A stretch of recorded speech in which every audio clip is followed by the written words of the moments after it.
teacher. No, it would be tough to fit. People- Would it be coming in the summer to observe? People do it all sorts of ways. You do at least 80 hours in the summertime. A lot happens in schools in the summer. Okay, that's So what I was wondering. So it'd you'd be summertime. part of curriculum meetings, hiring committee meetings, budget meetings. You wouldn't mow the lawn. So, you guys at the high school level, I spoke to Troy Watts and Jed Petzinger, and they both said, Jed's working on superintendent internship, Troy went through this same process, and it was a lot of, going to a lot of administrative meetings after school, doing some of those things, and Troy did a lot in the summer as well, just coming in. He actually went down and, observed Drew Patton down at the junior high, and saw what he was doing, so. So you keep like a log book, but in the summers, weekends, Well, we just, last year I had 4 teachers at Falmouth High School. And the principal just says 4 interns. You also do a lot of writing. You develop resumes, cover letters. You write statements on positions. You do finance studies. You do community monitoring. You do a number of pieces of writing that is external to that obviously takes time and journaling. And when you finish it, you really have an electronic portfolio. So when you apply for a job, there aren't many questions you can't answer. And I think we've kept the year-long internship because students have really been advantaged when they apply for positions as opposed to, I did a 1-semester internship in the summer, or I did it in the fall. People really have is it a lot of work? Yeah, it's a lot of work. I mean, you'd be tired, but you get something from it. Nobody's died yet. And we don't lose anybody. The fatigue sets in around December. But you become really sort of close to each other. You learn a lot by doing it. Everybody does it. In some schools, people will come in the morning and do it. Before school starts, they'll spend time in the office. Many districts, if the principal, assistant principal out for the day, you'll take that role on, they'll hire a sub for you. Districts that support this really support it. Portland just, new Superintendent Manny, I think is sponsoring 8 to 10 people in the new cohort. He's making this his venue for developing new leaders in the school system, where there'll be turnover. So you could ask Troy or Jed, or I've had a bunch of people from Sanford go through who could tell you what the internship is like, what it consists of. Main thing you should develop a plan to learn stuff you don't know squat about. And I always encourage people to go to different buildings to learn from different people. And you can. There's always a way to do it if you want to do it. There really is a way to figure it out. You can watch board meetings on TV.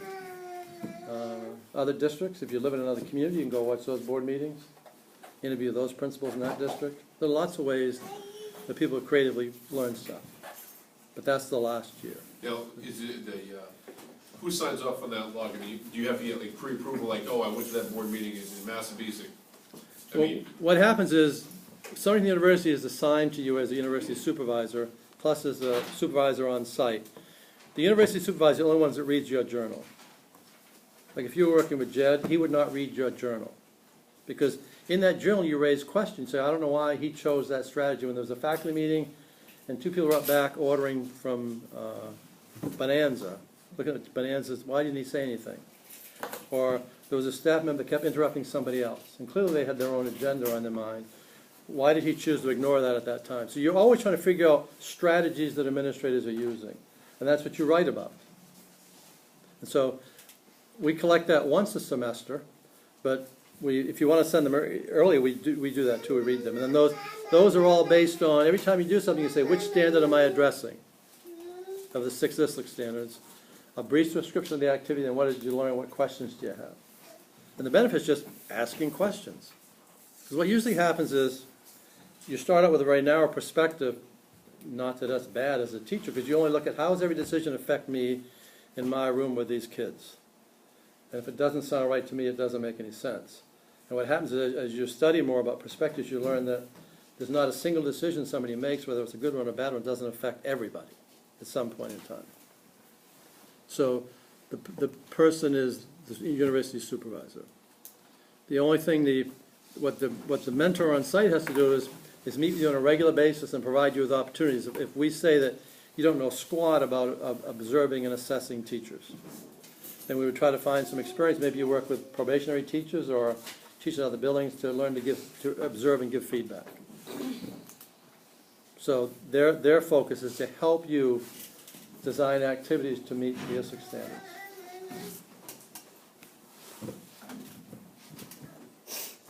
We've had a bunch here in Sanford over the years.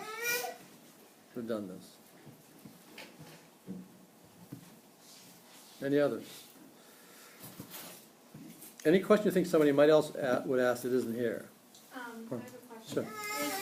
So I was looking online at the program, and if you have a master's in teaching and learning, it's Sure.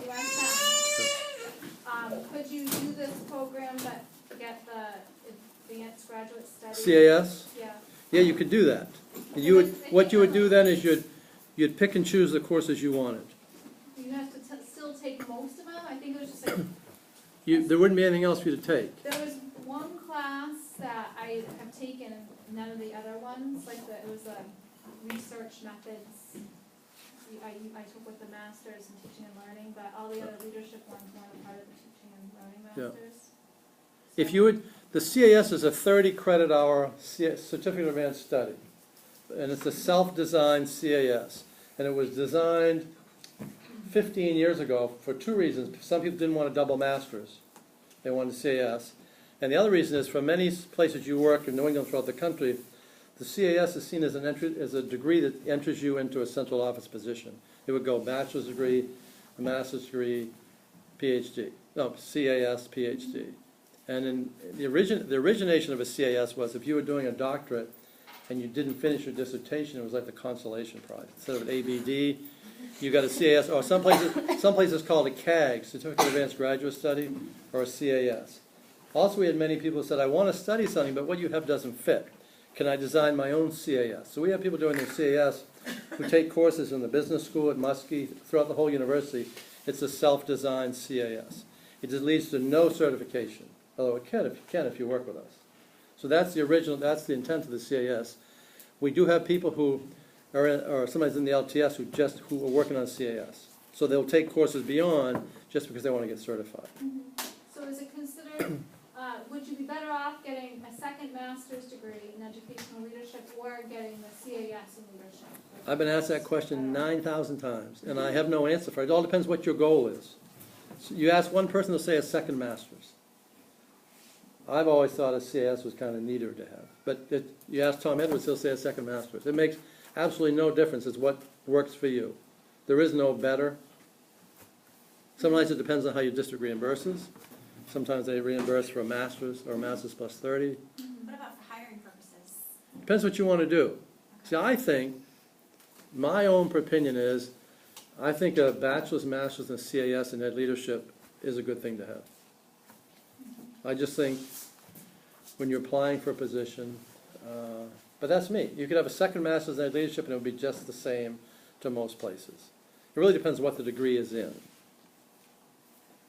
Right. So whatever works for you. It would be possible to take all the classes here except for like maybe the one that I've already taken. I wouldn't have to take that again, obviously. Is that? But that kind of messes up the cohort, right? If we had enough people, then it wouldn't matter. Yeah. But see, somebody above me will say each semester, how many students do you have? And once we go below a certain number, then I have to say, well, you've got to get in the car and drive to Portland. But if we have in the 20s, I don't see that happening.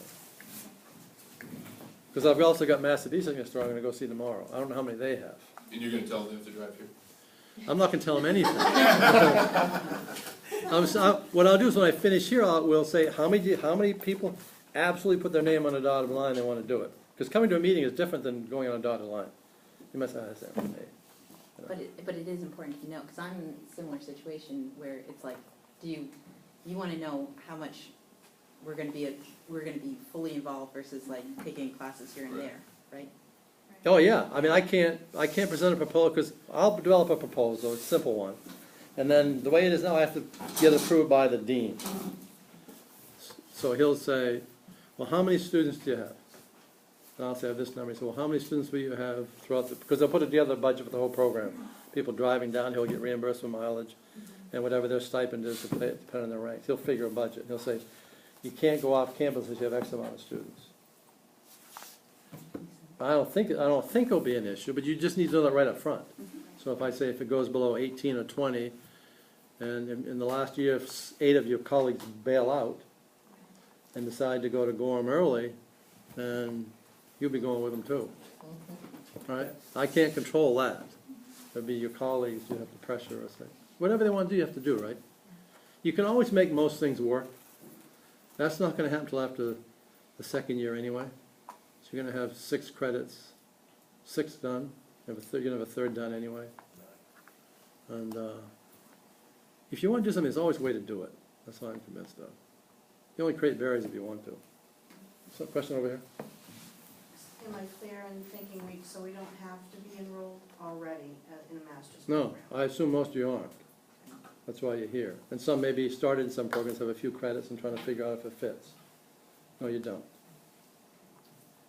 So what's the dotted line that we need to sign on next? Do you know what that is it for our district or is it with you? Like, you said sign on the dotted line. Well, at some point I need to say, What's the dotted tell me line? exactly how many students you have who are committing to do this. Now, I don't know if you could all quit after the first semester, and that doesn't matter, it could all happen. But it would be a good faith thing that you said, okay, Sanford has 18, they're definitely gonna start this. And we're gonna do it on 2, I go to Massabesic, they have 7, I said, perfect, we can make this work. You know, so that's what I mean. As soon as we could know, then I could go and say, okay, I've got 17 from Sanford, definitely wanna be in it. So this sounds good, because hopefully we'll be able to start this spring somehow, if I can figure it out, so we can start. I'm all for doing things as fast as you can, as long as you can make it work. So, Does anybody know, will our district reimburse us if we take a course over again? I was wondering. Like, I know it's changed, like I took school law, in 1999, so I imagine it's a little different now. But, am I gonna be fighting to get that reimbursement? When they look at my folder and say, well, you already took evaluation, you already took school law. well, it's different. I know, Where'd you take but it? it's dollars, and it's. Where'd you people take it? pay I took the law school up at USM. I don't think they would, I think they would pay for it, I just finished, the Biomaster's program. And a lot of those classes, they sound like a repeat, but they don't, because it was. What year did you take it? School law was 98, 99. Anybody here in 98 that was still here? I don't know, right. Any administrator still here? Any central office person was here in 98 still here? I don't know. Raise your I hand. think they just care about, I- they'll only pay No, for but something a year. And what scares me is of course, these were, you're putting these in every 15 credit hours to move up the pay scale, so Do you think know they're your really folder's gonna down look there. at that? I don't know. Central office is I would- the same, I know that. I would not think this program would go forward unless David heard about I it. don't think it'd be a problem. You would, I have to probably speak to David and say, David, are you gonna approve, what's your contract say? One crest, you get 3 a year, right? 3 a year. So- For a year. Number one, there's no way they can not let you do it, I would think. Right. But what happens is Just the the more question credit you is have, the- the more you vertically move up the pay scale, so Sure. they're gonna be scrutinized, they're gonna be looking to see what it's in. or- Mm.